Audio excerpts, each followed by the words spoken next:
Well, hello there, as Obi-Wan Kenobi might say. Here on the bench is a Citizen 8110A Bullhead with a mechanical flyback chronograph movement. It has two subdials, a 30-minute counter, a 12-hour counter, and then it has a day and date calendar complication in this lower subdial looking window at the bottom. Tachymeter scale is printed on the dial around the outside, and then you've got index pins for the timekeeping side of things. The start-stop button is up here on the left, the reset button is down here on the right, and then the crown for time and date setting is up here. And this movie was recently made famous again by Brad Pitt in the movie Once Upon a Time in Hollywood. Now, of course, if you're looking at this, you're thinking, that's not the one Brad Pitt wore. No, it's not. The one Brad Pitt wore is this one right here. Well, it's not exactly this one right here, because if it was this exact one right here, I would be putting this on eBay and saying, hey, this is the watch Brad Pitt wore in the movie Once Upon a Time in Hollywood. I will have lots of money for it, thank you very much. And it's not, sadly. This is one I acquired some time ago. The movement needs quite a few bits and pieces and some work, and it's just sitting in bits, waiting for me to give it some attention. It was, of course, worn with this. It has a gold dial, and then worn with a thick gold cuff strap or bund type strap, which I personally dislike immensely, but some people like them, and each to their own and all that. This particular one is the octagonal cased stainless steel one, but everything else is the same as the gold, silver and black base metal plated ones, which is the one that you just saw. And some time ago, if you watch my channel, you will know that I posted a strip down of an 8110A movement, and I filmed at the same time a rebuild of an 8110A movement, the same 8110A movement. However, after editing and uploading the strip down, I then lost the files. They just got up, walked out, left without a word, never sent a postcard, anything. Very, very rude. And I don't know what happened to them. And of course, having rebuilt the movement, I wasn't about to take it all apart just to refilm a rebuild again, because that would be ridiculous. I've got other things to do. I did, however, have lots of people saying, where's the rebuild? Quite understandably, because they had seen the strip down and they wanted to see the reassembly. And I had to apologise and say, yeah, sorry about that. I don't know where it is. It's just disappeared. And I'm quite aware that I must have accidentally deleted it, and as a result, since then, I actually put my disassembly and reassembly video clips into separate folders now, because I suspect what I did at the time was I put them all in the same folder and then maybe deleted the folder after I'd finished editing the disassembly, thinking that the reassembly ones were elsewhere. But that's just a guess. That's just a guess. I'm not 100% sure. I suspect that that's what happened. So finally now, this one's coming from a gentleman with a few other watches that needs working on, and came in not working particularly well at all. And it has been stripped and cleaned and a few issues addressed, which I will mention as we go through the rebuild. And it has been rebuilt, and now the rebuild video is here for your viewing pleasure. I hope you enjoy it. Just before I wrap up this section and we go into the rebuild itself, I just want to demonstrate a couple of little quirks with regards to the setting of things on this particular watch.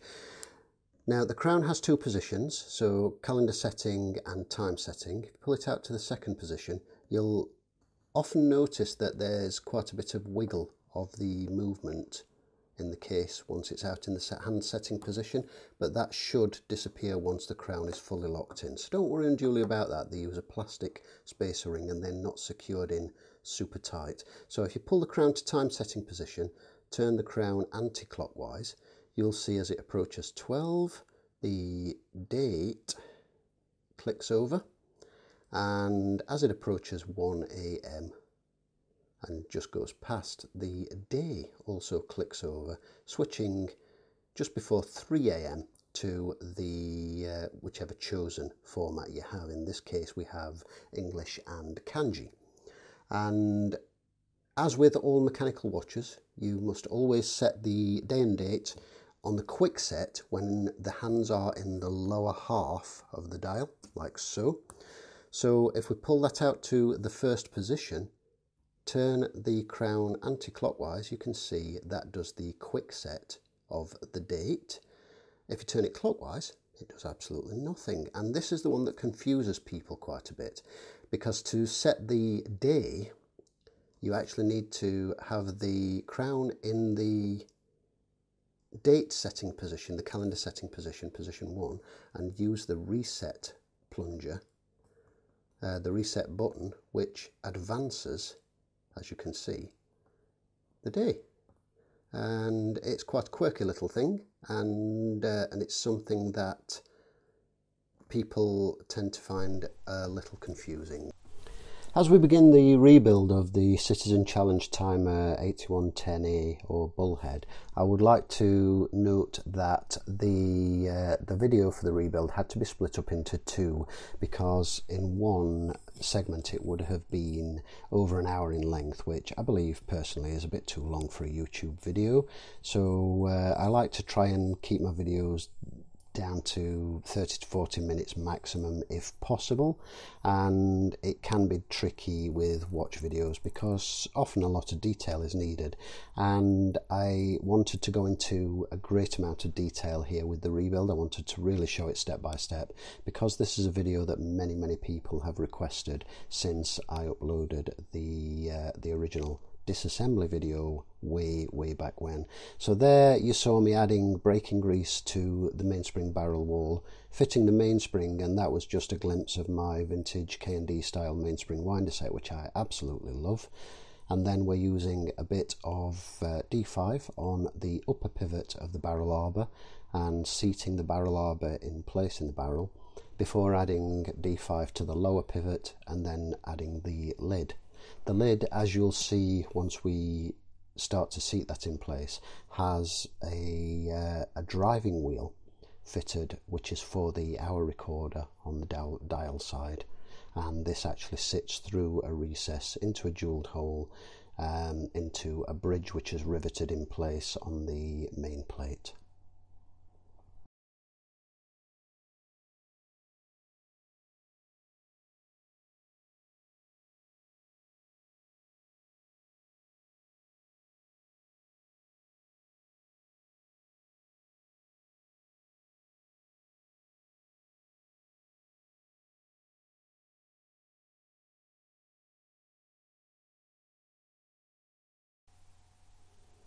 At this point here, I'm using a pair of sturdy tweezers to firmly grip the top and bottom of the barrel arbor pivots and check the end and side shake of the barrel. And this is a step that's quite often missed by people during reassemblies, but it can adversely affect the amplitude greatly if there's excessive end and side shake in a mainspring barrel. It can affect it adversely if it's too tight, because the arbor won't spin freely in the barrel, and if it's too loose, the barrel can actually flex and drag on the main plate or on the barrel bridge. Here we're looking at the Chronograph Bridge, and what I'm showing you right here is the small shock spring and cap jewel for the escape wheel. It uses a tiny figure 8 style shock spring, and it's similar in design to Seiko's Diafix, but causes less swearing when removing and refitting. It's a tiny little spring which you can see in close up just here, and they do like to ping, so be careful when removing them. And here I'm just going to remove the cap jewel using the same piece of Rodico that I just used for the spring. And then the jewel hole will be pegged, the cap jewel's cleaned, and it's then refitted back in place dry. It's oiled after fitting, either using something like a version 1A automatic oiler, which I do have, and I do recommend if you can afford one, or if you can find one cheap second-hand, because they're very useful indeed, especially for non-shock-proof balance jewels. Hugely useful for those. But the old school method, and the one that I'm going to demonstrate in this video, is oiling with a small oiler on the jewel hole and then carrying the oil through with something appropriate. That can be a small piece of wire, or in the case of this video, when we get to that point, You can just use the pivot of the actual wheel itself, which will carry the oil through into the jewel hole and to the face of the cap jewel. Here I'm refitting the shock spring, and you'll see momentarily that I use 2 pairs of tweezers. The pegwood method that you have seen in my KIF spring tutorial video, if you've watched that one, isn't really suitable for this type of shock spring, and this type of shock spring is easily damaged if you're not careful because of the shape of it. It can be twisted and snapped quite easily, and you want to avoid doing that. And I've found the easiest method to deal with these is either a couple of pairs of tweezers or a couple of oilers with appropriately shaped tips to just twist that into place.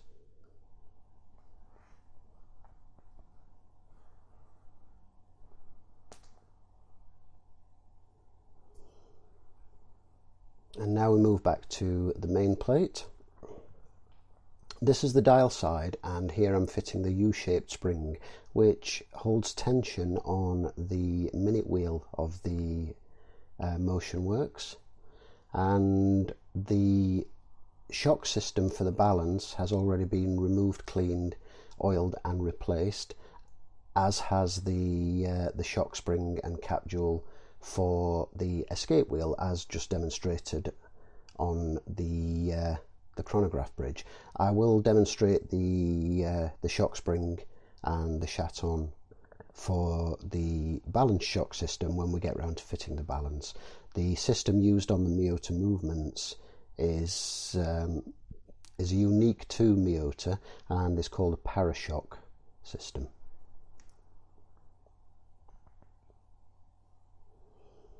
This spring is a little fiddly to refit, and care must be taken to not launch it into space, and it can in fact be left in place during cleaning. The legs fit underneath the shiny riveted head that you see just to the left of my tweezers, and it can be left in place for cleaning, but I like to be as thorough as I can be and remove as many components during cleaning as possible.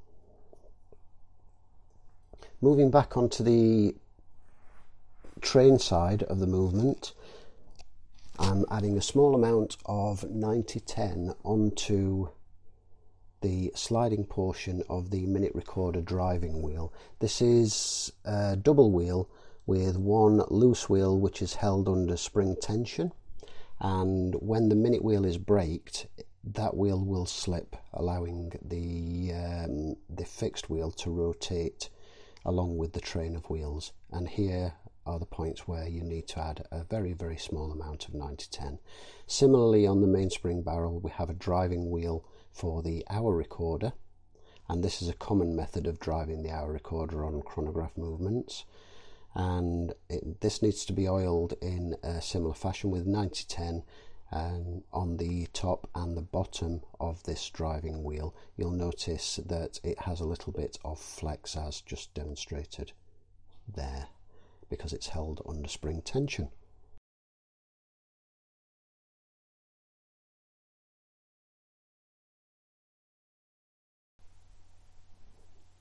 So we lubricate the barrel arbor with D5, and this is dropped into place.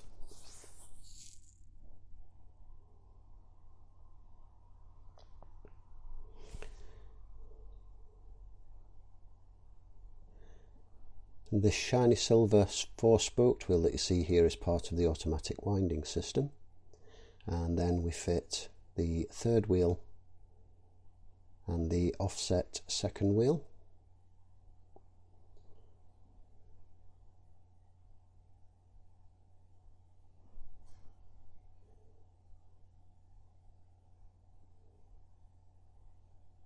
And then the minute recorder driving wheel.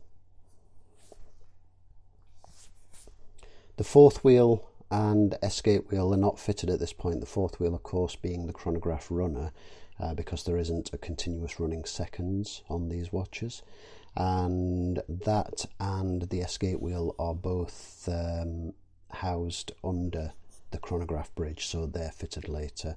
Here's the barrel and train wheel bridge, and I'm just adding a small amount of lubrication to the riveted winding arbor there. Again, all part of the automatic winding works.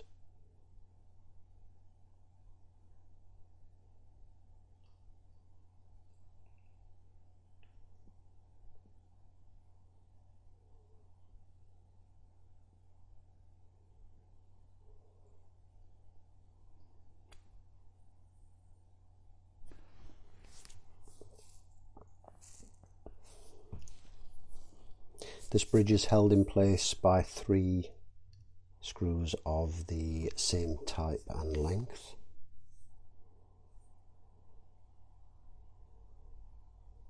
I'll mention at this point also that there are quite a number of very small screws in this movement, so it's important to ensure that you have a couple of smaller screwdrivers when working on one of these if you're used to working on movements with larger screws all round.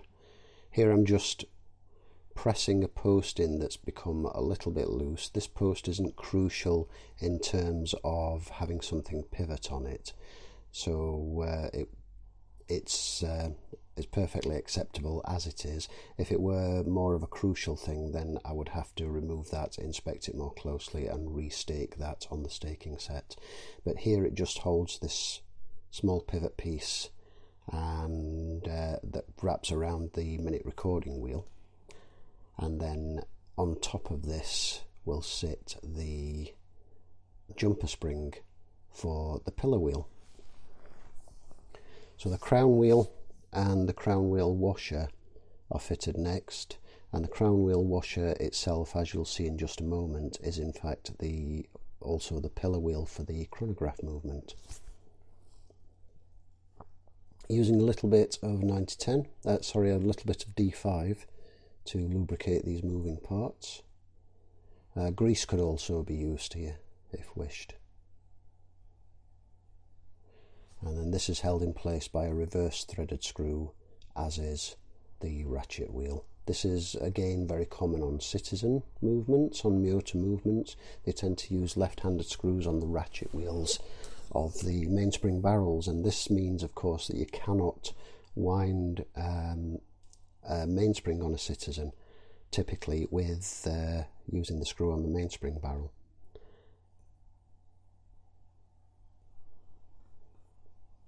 This is also something that's carried over to HMT watches, which, if you're not aware, are made under license Miota copies. The main difference with the HMT movements is they don't actually denote that it's a left-hand thread on the screw head. Here I'm just adding a little bit of grease onto the post where the ratchet wheel click fits. Checking that the spring is in place.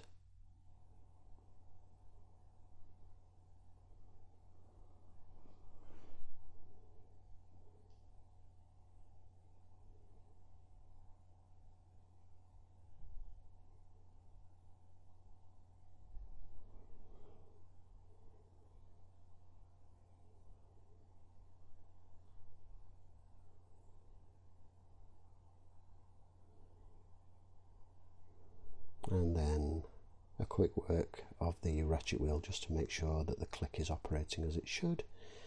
We then grease each alternate indent of the pillar wheel.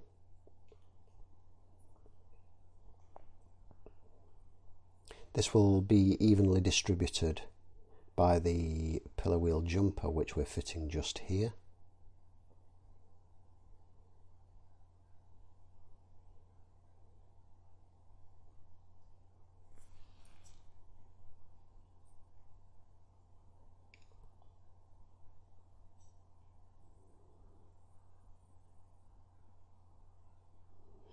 And then moving on to the dial side, we've got the cannon pinion for the offset second wheel. This snaps into place with a friction fit as a conventional one would.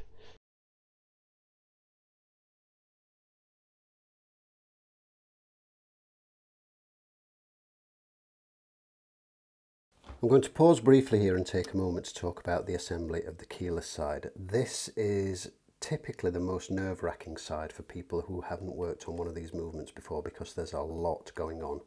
It's quite complex. There's an awful lot of bits and pieces around here, and some movements can be like that. Anyone who's ever worked on an AS2066, for example, will know that the calendar works side of that is a bit of a nightmare.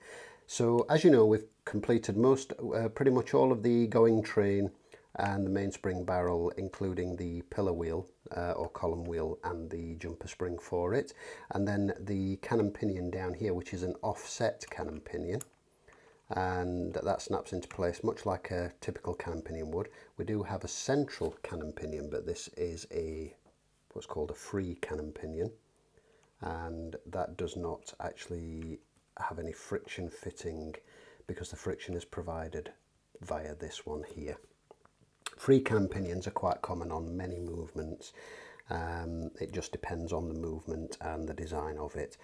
So on the dial side, normally for the keyless works, you would have your stem, your clutch and your winding pinion, which go through the centre, and then you would have a yoke spring. In this case it's a combined yoke and yoke spring, similar to what you'd find on a Seiko. Your setting lever spring, and that would pretty much be it. Quite simple. In this case you have several extra components. You have an additional little lever here, which is all part of the quick day date mechanism, which interacts with the setting lever. You have an additional spring, which is part of the quick day date mechanism. You have this, which is part of the quick day date mechanism. You have this here, which is an intermediate wheel with a bushing, which also interacts with this, as you'll see momentarily. You then have this part here, which is the main operating lever for your quick day change mechanism. You have this cover plate here, which is the cover plate for that particular lever. Then you have your minute wheel and your minute wheel cover plate. So there's an awful lot going on around here. So we're going to go through the fitting of this step by step and show you the procedure for reassembling that. The reassembly starts with the minute wheel, and the post of that is lubricated with D5. That then fits into the hole against the spring that we fitted earlier, the U-shaped spring, and that provides the tension on the minute wheel.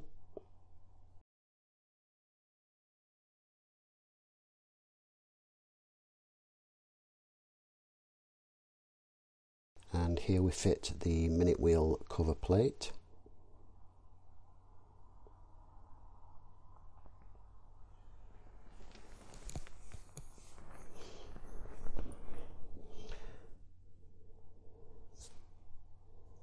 I did neglect to show the oiling points for the train of wheels on the dial side, which of course is done before fitting any of these keyless components, but I did add a little clip in after the assembly to demonstrate where those points are, so you will see those shortly. Here I'm just adding some grease to the clutch and the winding pinion.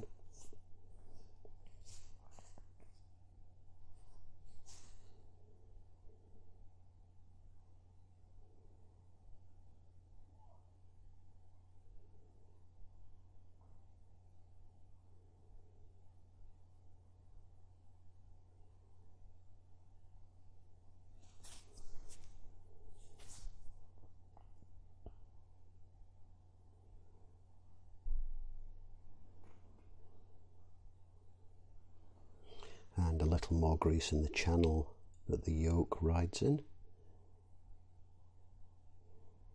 Some lubrication to the post, again grease or 9-10 will do here. And then once the yoke is seated in place, we add a little bit of grease to the spring where it bears upon the post just here.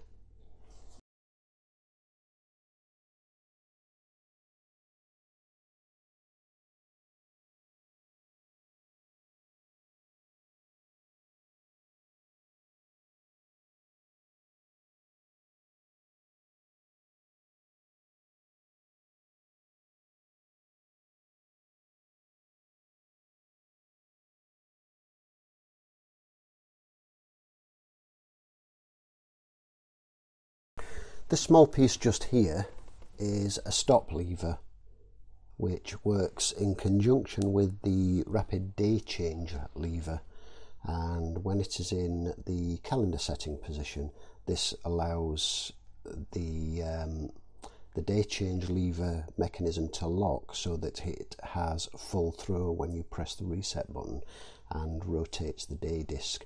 I'll demonstrate this during the reassembly so that you can get a better idea of how that works. And here we're fitting the setting lever.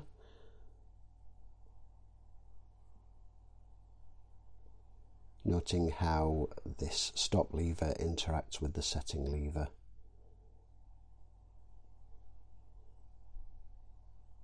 To ensure that it pivots when you pull out the stem. Now adding a little grease to the parts of the setting lever spring which contact the setting lever.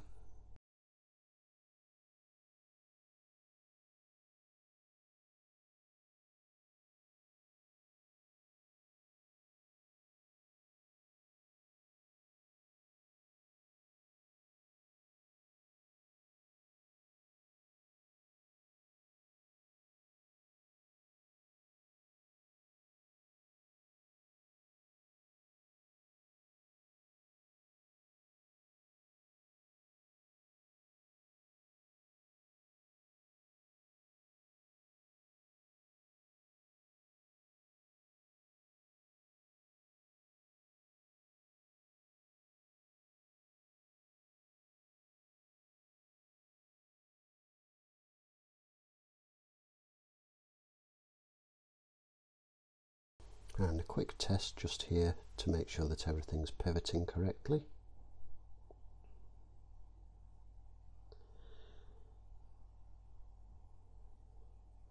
Here I'm fitting a small bushing onto which the intermediate setting wheel fits. This is the wheel that engages with the minute wheel, the cannon pinion and the hour wheel to set the time.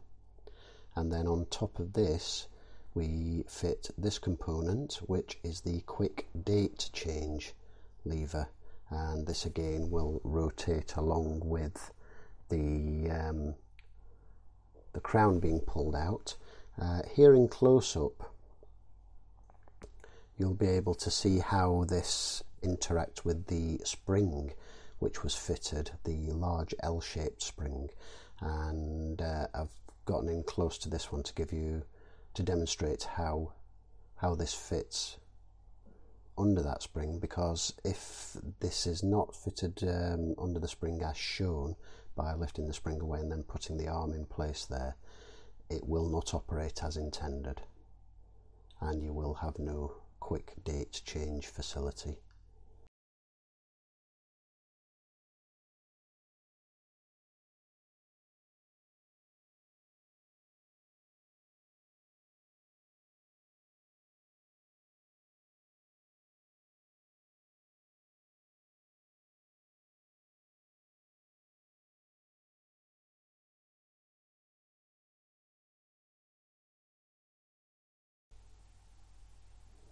And here you can see how that moves in and out accordingly, and how the quick date change wheel will pivot back and forth on the plate.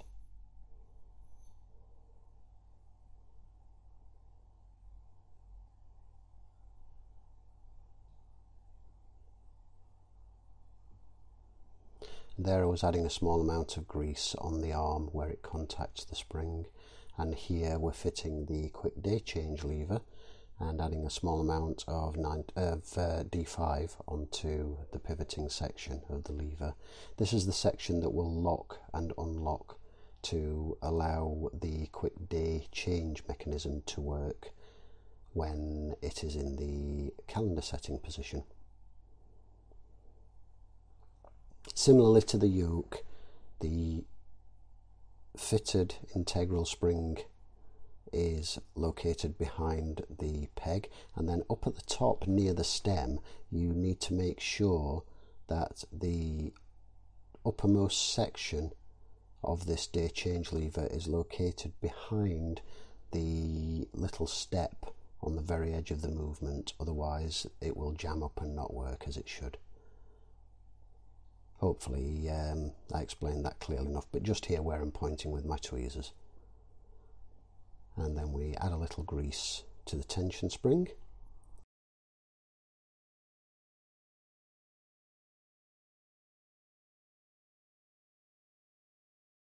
The final part of this is the cover plate.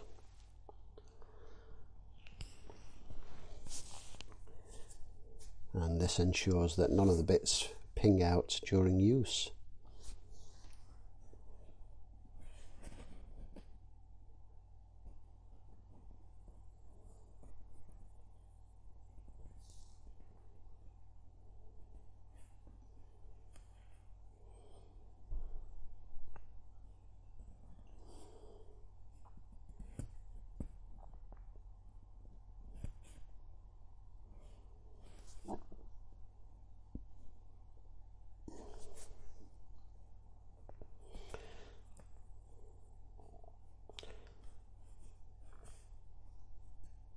Lubricating with D5, the free cannon pinion is fitted, and similarly D5 is used to lubricate the cannon pinion, and the hour wheel is fitted over that.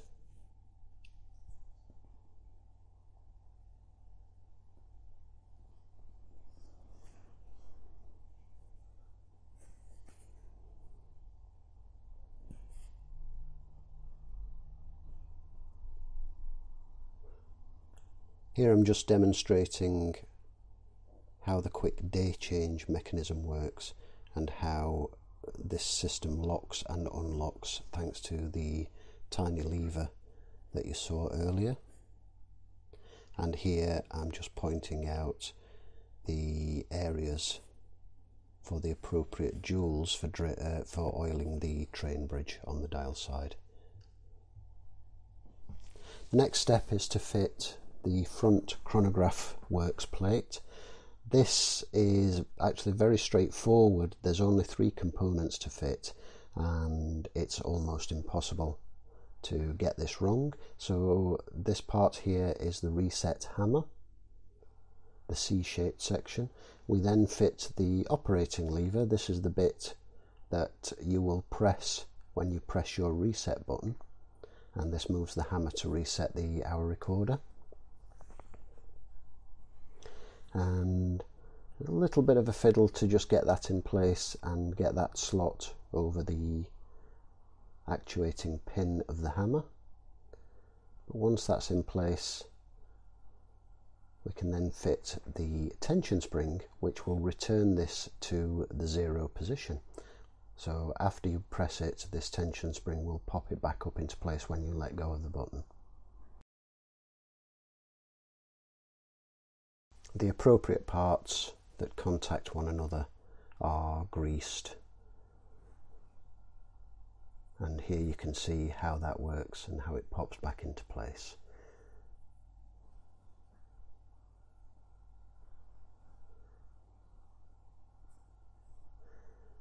Back to the dial side of the watch, we add the intermediate driving wheel for the calendar works, the hour wheel onto the cannon pinion,